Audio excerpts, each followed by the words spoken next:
네, 여러분 반갑습니다. 강력화영재 한승우 선생님입니다. 자, 드디어 우리 1학년 2학기 A급 수학 공부를 시작을 합니다. 그러니까 1학년 1학기 때 A급 수학을 공부할 친구도 있을 거예요. 그렇죠? A급 수학이라는 교재의 난이도도 좀 느낀 바 있을 거고요. 그리고 이제 A급 수학이 어떻게 공부를 해야 되는지에 대한 좀 감각들도 있을 겁니다.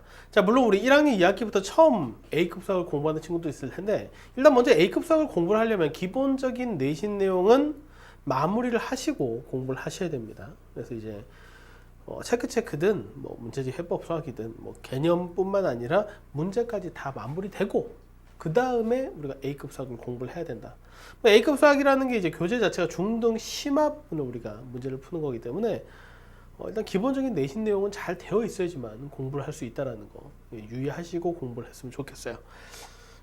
물론 이제 우리 앞부분에 이제 핵심 요약 정리 부분을 통해서 기본적인 내신 내용이라든지 또는 이제 A급 수학에서만 좀 공부를 하게 되는 어떤 특수한 좀 난이도 있는 심화 개념들도 설명을 해 드릴 겁니다. 그렇지만 일단 기본적으로 여러분들이 일단 기본 개념은 다 공부를 해와야 된다는 거, 이거 명심하시고요.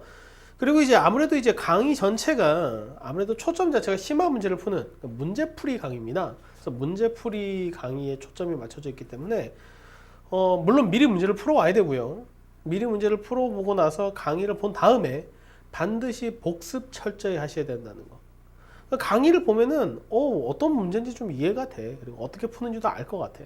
그렇지만 백지 상태에서 다시 한번 풀어봐라고 한다면 여러분들 절대로 못 풉니다.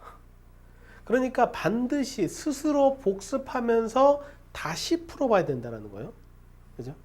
강의를 내가 뭐 하루에 A급 수학 강의를 내가 3개, 4개 보겠다. 나 그렇게 공부할 거예요, 선생님. 그런다고 해서 절대로 수학 실력이 늘지 않는다는 거 명심하시고요. 하루에 하나, 사실 일주일에 하나를 봐도 좋습니다. 대신에 그 강의를 보고 나서 거기 있는 내용들을 철저하게 복습하면서 완벽하게 자기 걸로 만드는 과정을 하셔야지만 수학 실력이 는다는 거 명심하셨으면 좋겠습니다. 자, 오늘 첫 번째 단어 공부를 할 텐데요. 첫 번째 단어는요, 통계입니다. 통계. 사실 우리가 중학교 1학년 2학기, 2학년 2학기, 3학년 2학기 전부 다 첫 번째 단어는 통계, 확률 뭐 이런 것들이고요. 그 다음 단어부터 우리가 도형에 대한 얘기를 합니다. 우리 첫 번째 단어는 통계에 대한 얘기를 할 거고요. 이 통계에 대한 핵심 요약 정리를 하고 우리 시스템 문제를 살펴보도록 하겠습니다. 통계에 대한 핵심 요약 정리입니다. 일단 제일 먼저 여러분들 배운 개념들을 한번 생각을 해보세요. 뭐부터 배웠냐면 줄기와 이끌림을 배웠어요. 줄기와 이끌림은 뭐냐면 통계라는 게 그런 거예요. 자료가 주어져 있는데 그 주어진 자료를 어떻게 하면 좀 보기 쉽게 정리할 수 있겠느냐.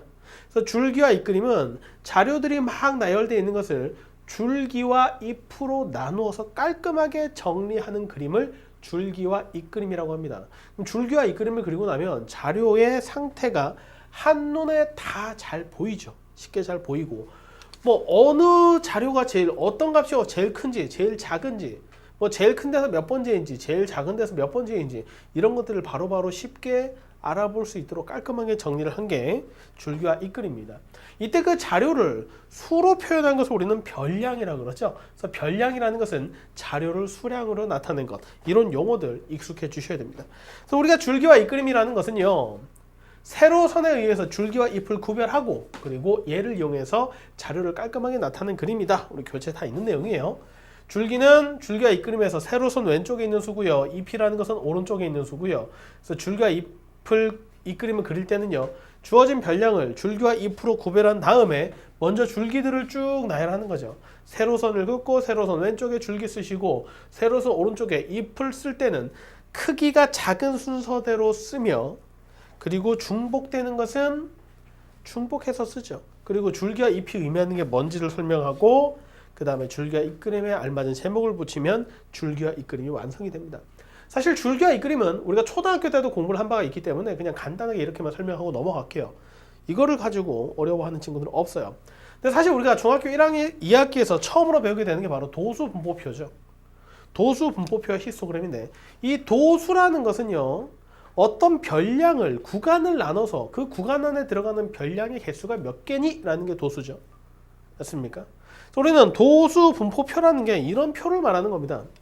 결국 도수 분포표는 어떤 의도로 만들어진 거냐면 내가 자료 하나하나, 즉 별량 하나하나의 값은 중요하지 않아. 왜냐면은 별량이 20개나 있거든.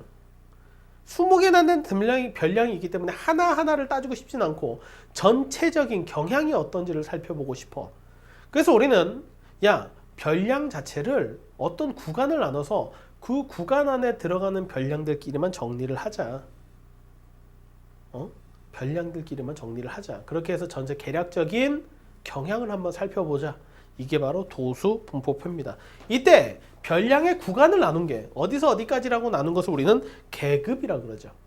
지금 현재 얘는요 20명의 학생 20명의 키를 조사한 건데 뭐 145 이상 150 미만, 150 이상 155 미만, 155 이상 160 미만, 160 이상 165 미만이라고 계급을 나눈 거죠. 그래서 그 범위 안에 들어가는 학생 수, 그 별량의 수를 우리는 도수라고 얘기를 하는 겁니다. 자, 그래서 우리는 계급을 나누고요. 계급을 나눌 때는 여기서 같은 크기의 계급으로 나누죠. 그래서 이것을 우리는 계급의 크기라고 그러고 별량을 몇 개의 계급으로 나눴습니까? 라는 것을 계급의 개수라고 합니다. 자, 그런데 문제는 뭐냐면 이렇게 도수를 다 집어넣고요. 이런 표를 우리가 도수 분포표라고 얘기를 하는데 이 도수 분포표를 보면은요. 155 이상 160 미만이 제일 학생이 많군요. 그 안에 들어간 학생이. 이런 것들을 알 수 있어요. 그렇지만 이 8명이 실제 키가 얼마인지는 알 수가 없다라는 거죠. 즉 별량 하나하나의 값이 얼마인지는 몰라요. 별량을 구간별로 나눠서 그 구간 안에 들어가는 별량의 개수를 도수라고 해서 표로 만든 거거든요. 그래서 도수 분포의 한계는 뭐냐면 별량의 값이 정확하게 얼마인지 하나하나의 값을 알 수가 없다라는 거예요. 뭐 상관없잖아요 라고 얘기할 수 있는데 대략적인 값만 알면 되는, 대략적인 느낌만 알면 되지 않습니까? 라고 얘기할 수도 있는데 그렇게 됐을 때 문제가 뭐냐면 평균을 못 구한다는 거예요. 평균을. 왜? 우리가 평균을 구하려면 값들을 다 더한 다음에 그 값의 개수로 나눠야 되잖아. 즉 주어진 값들을 다 더한 다음에 개수로 나누면 그게 바로 평균이 되는데 실제로 여기는 학생 3명의 실제 키가 얼마인지 모르는 거지. 난 이 학생 20명의 평균을 구하고 싶어요. 이 학생 20명 키의 평균을 구하고 싶은데 그러려면 20명 학생의 키 20개를 다 더한 다음에 20으로 나누면 돼요. 그죠? 그렇지만 실제 이 3명의 키가 얼마인지를 알 수가 없어. 얘가 145인지 146인지 145인지 146인지 147인지 145.5인지 정확한 키를 모른단 말이에요. 그럼 어떻게 평균을 구합니까? 그래서 어떻게 할 거냐? 계급의 한 가운데 있는 값, 즉 계급의 양끝값의 평균을 가지고 그 계급을 대표하는 값이라고 치자. 145와 150의 한 가운데는 147.5가 있겠죠. 150과 155 사이에는 152.5가 평균이겠죠. 155와 160의 평균은 157.5가 될 것이고 160과 165의 평균은 162.5가 될 겁니다. 그래서 이렇게 계급을 대표하는 값, 즉 계급의 양끝값의 평균을 우리는 계급값이라 그러고 요 3명이 실제 값을 모르니까 계급값을 가진다라고 치자. 즉 요 3명의 키가 147.5라고 하자. 이렇게 두는 거지. 그래서 평균을 구할 때는 계급값 곱하기 도수, 계급값 곱하기 도수, 계급값 곱하기 도수, 계급값 곱하기 도수, 계급값 곱하기 도수를 다 더한 다음에 도수의 총합인 20으로 나눈다. 그렇게 해서 우리는 도수 분포표에서 평균을 구할 수 있는 거죠. 그래서 도수 분포표에서 평균은 계급값 곱하기 도수의 총합을 도수의 총합으로 나누면 됩니다. 이렇게 구한다는 겁니다. 정확하게 알고 계셔야 돼요. 왜 우리가 계급값을 쓰는지, 도수 분포표는 별량 하나하나의 값을 모르기 때문에 그렇습니다. 그래서 그 값을 계급값이라는 대표값으로 대체하겠습니다라는 거고, 우리가 도수 분포표도요 표로서의 한계가 있기 때문에 한눈에 잘 안 보입니다. 그래서 우리는 시각적 효과를 주기 위해서 이런 막대 그래프 형태로 그림을 그리는 거죠. 그래서 이것이 바로 뭐예요? 히스토그램입니다. 그래서 히스토그램은요 막대 그래프와 다른 점이 뭐냐? 막대들이 붙어 있다는 거죠. 이때 이 막대의 가로의 길이는 계급의 크기가 되는 거고요. 세로의 길이가 도수가 되는 거죠. 그래서 이 막대의 넓이는 도수에 정비례한다라는 성질을 가지고 있고요. 그림을 그리는 것은 어렵지 않습니다. 근데 이 히스토그램도 한계가 있어요. 어떤 한계가 있냐면 2개 이상의 자료를 겹쳐서 히스토그램을 그릴 수가 없어요. 나는 여러 개의 자료를 겹쳐서 한 번에 좀 보고 싶을 때가 있거든요. 그래서 그런 것들을 위해서 우리는 히스토그램에 한계가 있다 보니까 히스토그램에 중간에 점을 찍어서 선으로 연결한 꺾은 선 그래프를 그립니다. 이 그래프가 바로 도수분포 다각형이죠. 이미 다 배운 내용이에요. 그리고 이 도수분포 다각형을 그렸을 때 장점은 여기에 도수분포 다각형을 하나 더 그리더라도 자료가 쉽게 비교가 된다는 장점이 있습니다. 그래서 우리는 그리는 거고요.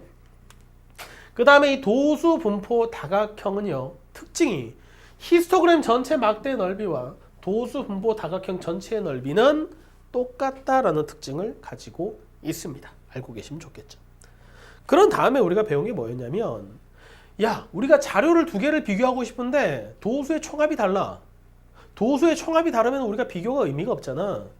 100명 중에 10등과 1000명 중에 10등은 완전 다른 거 아니야. 그지? 그래서 얘들을 우리가 비율로 따지자.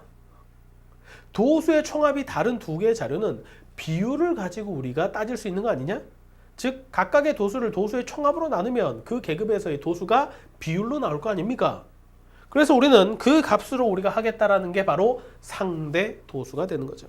그래서 상대 도수의 정확한 개념은 어떤 계급의 상대 도수를 구하여라 라고 한다면 그 계급의 도수를 도수의 총합으로 나눠주시면 그 계급의 상대 도수가 됩니다.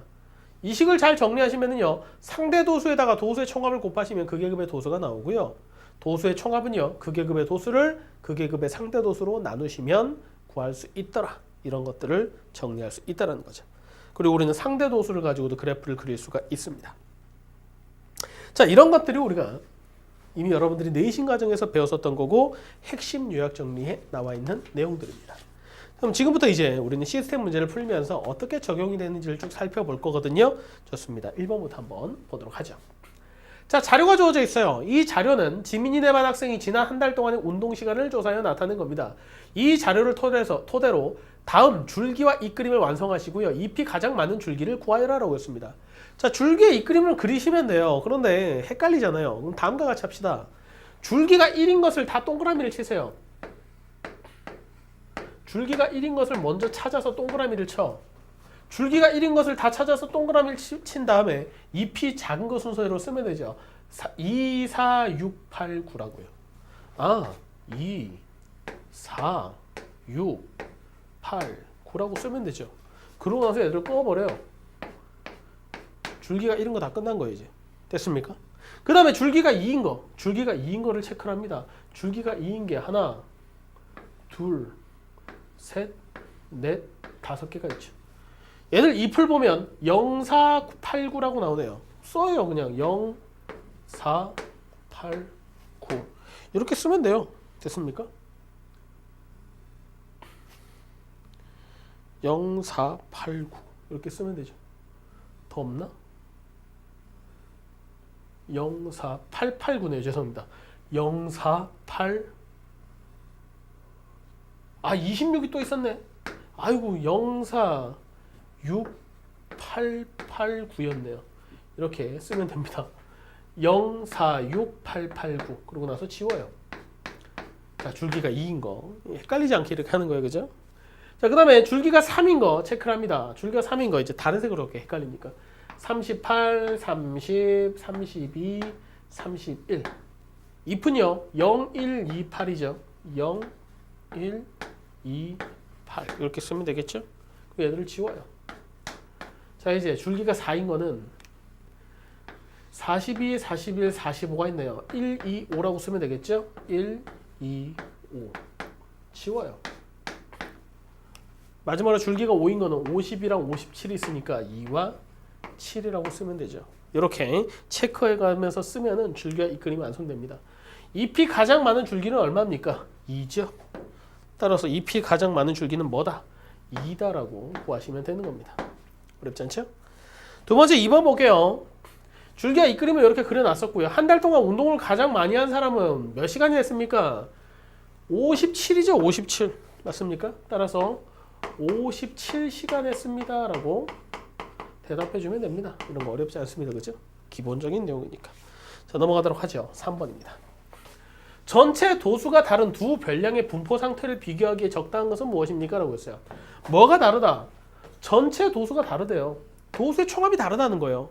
도수의 총합이 다른 두 자료의 별량을 비교하려면 도수의 총합이 다르기 때문에 뭘 따져야 된다? 비율을 따져야 되는 거죠. 결국 비율을 따지겠다라는 것 자체가 누구의 개념입니까? 상대도수의 개념이죠. 그래서 우리는 상대도수 분포표 또는 상대도수 분포 다각형을 가지고 접근을 해야 된다라는 3번이 답입니다. 전혀 어렵지 않은 개념이죠. 자, 필요를 잘 찾아주셔야 돼요. 4번 계속 보겠습니다. 기본 내신 내용들이에요. 도수 분포 곡선입니다. 도수 분포 다각형을 곡선으로 나타내면 도수 분포 곡선이 되겠죠. 자, 다음 중 옳은 것을 모두 골라라. 계급의 수를 적게 하여 얻어지는 곡선? 도수 분포 곡선? 계급의 수가 적어지는 건 아닙니다. 계급의 수는 항상 적당히 있어야 되거든요. 계급의 너비를 좁게 한다. 그 계급의 크기가 좁아지면은 곡선이 되겠죠. 그죠? 계급의 너비를 좁게 하여 만들어지는 곡선이다. 2번입니다. 2번이 답입니다. 사실 도수분포 곡선이라는 것 자체가 그런 개념이 우리가 내신 개념이 없습니다. 사실 A급에서 옛날 책에서 그냥 문제를 참고하다 보니까 이런 문제가 나오는 건데, 자, 계급의 크기를 크게 하여 얻어지는 곡선이 아니라 계급의 크기를 작게 하여 얻어지는 것은 곡선입니다. 자, 도수 분포 다각형보다 자료의 분포 상태를 더 자세히 알 수 있다? 도수 분포 다각형도 잘 알 수 있습니다. 자료의 수가 많은 경우, 자료의 수가 아주 많은 경우 우리는 표시를 했을 때 곡선으로 나타내거든요. 그래서 2번과 5번이 답인데, 사실 이 도수 분포 곡선이라는 개념 자체가 우리가 시험에 나올 리가 없거든요. 그래서 이 문제는 그냥 그런 문제다. 사실 우리가 A급 문제를 풀다 보면 고대 유물 문제들이 있어요. 고대 유물 문제. 무슨 말이냐면 옛날 뭐 선생님이 공부하던 시절? 너무 옛날인가요? 그러니까 옛날에나 풀던 그런 문제들이 지금 막 출제가 돼가지고 막 물어보는 경우들이 있는데, 그런 것들도 있고요. 아니면 옛날 고등학교 과정에서 공부를 하던 문제들이 막 섞여 있는 경우도 있습니다. 일단 여러 가지 문제가 심화 문제라는 것 자체가 뭐 옛날 문제들이 뭐 교과 과정이 개정되기 전에 심화 문제들이 그대로 남아 있는 경우도 있고요. 그리고 예전에 특목고 입시 문제들, 지금은 이제 특목고가 대부분이 지필고사를 치고 있지는 않지만 영재고를 제외하고는 지필고사를 대부분의 특목고에서 치던 시절에 특목고에서 내던 문제들이 일단 고등학교 문제들을 많이 섞어서 낸 적들이 많아요. 그러다 보니까 이제 고등학교 과정 문제인데 억지로 그냥 나와 있는 중등 심화 문제들이 있습니다. 그런 것들이 A급 수학에 아직도 남아있는 것들이 있으니까 그런 문제들은 그때그때마다 선생님이 걸러드릴 테니까 걱정하지 마시면 되겠습니다. 자, 5번 볼게요. 다음 중 옳지 않은 것을 모두 골라라. 도수 분포표를 만들 때 계급의 수가 많을수록 좋다? 계급의 수가 많을수록 좋을까요? 계급의 수는요, 많을수록 좋은 것도 아니고 적을수록 좋은 것도 아니에요. 뭘까요? 적당할수록 좋습니다. 그래서 계급의 수는 보통 한 5개에서 뭐 7개 사이 뭐 이렇게. 계급의 수는요, 적당할수록 좋은 거예요. 많을수록 좋은 것도 아니고 적을수록 좋은 것도 아니에요. 그래서 2번은 틀렸다. 1번은 틀렸다. 상대도수의 총합은 무조건 1이죠. 맞는 말입니다. 히스토그램의 도수 분포표에 비하여 히스토그램은 도수 분포표에 비해서 분포표를 상태를 쉽게 알 수 있다. 한눈에 알 수 있게 하기 위해서 표보다는 그림을 그린 게 바로 히스토그램이죠. 3번도 맞습니다. 도수 분포 다각형은 히스토그램에 비하여 계급의 구간에 따른 도수의 변화를 잘 나타낸다? 그렇진 않아요. 어차피 도수 분포 다각형도 그래프고 히스토그램도 그래프이기 때문에 둘 다 비슷한 느낌입니다. 전체 도수가 다른 두 자료에 도수가 크면 상대 도수도 크다라고 했는데 그건 알 수 없죠. 자, 전체 도수가 다른 두 개의 자료예요. 도수가 컸을 때 오히려 전체 도수가 완전히 많이 커버리면 오히려 비율 자체, 즉 상대 도수가 작을 수도 있거든요. 그럼 상대 도수가 크다 작다는 결국 뭐까지 주어져 봐야지만, 전체 도수가 얼마인지까지 주어져 봐야지만 크다 작다 얘기를 할 수가 있는 겁니다. 예를 들어서 두 자료가 있어. 어떤 것의 자료는 도수가 4고요. 어떤 것은 자료가 도수가 5예요. 야, 이거는 4고 이거는 5니까 상대 도수 얘가 더 크겠네? 근데 전체 도수가 자료가 다르다 했잖아. 근데 전체 도수가 얘는 20이고요. 얘는 100이에요. 그럼 상대 도수가 얼마인데? 얘는 0.05죠. 맞습니까? 그렇잖아요. 얘는 0.2죠. 얘가 훨씬 커져, 상대 도수는. 따라서 전체 도수가 주어져 있지 않은 상태에서 도수가 크면 상대 도수가 크다? 이렇게 얘기를 할 수가 없다는 겁니다. 전체 도수가 같다면 당연히 도수가 큰 게 상대 도수가 크겠죠. 그러나 전체 도수가 다르다면 알 수 없어요. 따라서 5번이 틀렸다. 정확한 개념을 잡아 주셔야 됩니다. 자, 6번 볼게요. 도수 분포표에서 x 이상 y 미만인 계급의 계급값이 42입니다.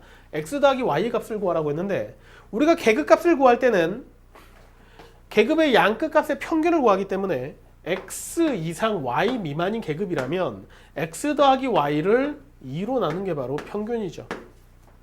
계급의 양끝값의 평균을 우리는 계급값이라 그러고 그게 바로 42다라는 얘기를 하고 있는 겁니다.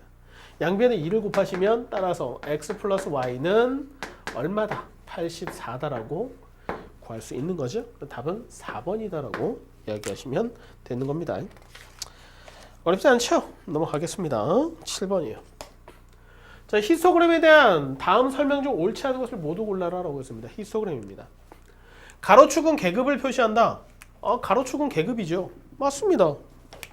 세로축은 도수를 표시한다. 맞습니다. 히스토그램의 세로축은 도수를 의미하죠. 각 계급의 직사각형의 가로의 길이, 즉 계급의 크기는 일정하죠.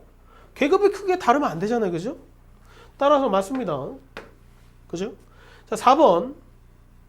각 계급에서 직사각형의 세로의 길이가 일정할 수가 없죠. 세로의 길이가 의미하는 게 뭔데? 세로의 길이는 도수인데 도수가 일정합니까? 그럴 수는 없죠. 그래서 4번은 틀렸다. 서로 다른 종류의 자료에 대한 크기를 나타내는 데 편리하다. 서로 다른 종류의 자료의 크기를 나타내기 위해서는 도수 분포 다각형을 이용합니다. 그래서 서로 다른 종류의 자료에 대한 크기를 나타내는 데는 편리하지 않습니다. 그래서 틀린 것은 4번과 5번이다 라고 대답하시면 되는 거죠. 어렵지 않죠? 자, 이번 시간에 우리 8번까지만 풀고 계속해서 다음으로 넘어갈게요.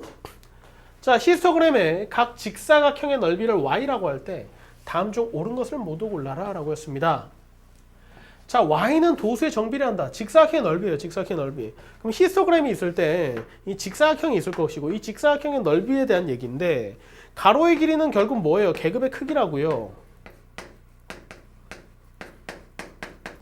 세로의 길이는 뭐라고요? 도수라고요. 도수. 그럼 직사각형의 넓이는 가로의 길이와 세로의 길이의 정비를 하긴 할 텐데 도수의 정비를 한다. 당연한 얘기죠. 높이가 도수니까. 그래서 넓이를 y라고 한다면 넓이는 도수의 정비를 한다. 맞습니다. 별량의 정비를 한다.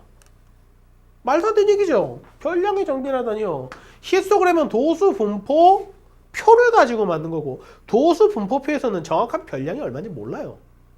정확한 별량이 얼마인지 모르고 그 구간, 즉 계급 안에 들어가는 별량의 개수만 가지고 따진 거란 말이야. 그럼 별량을 모르는데 무슨 별량의 정비를 하겠냐고. 말도 안 되는 얘기죠.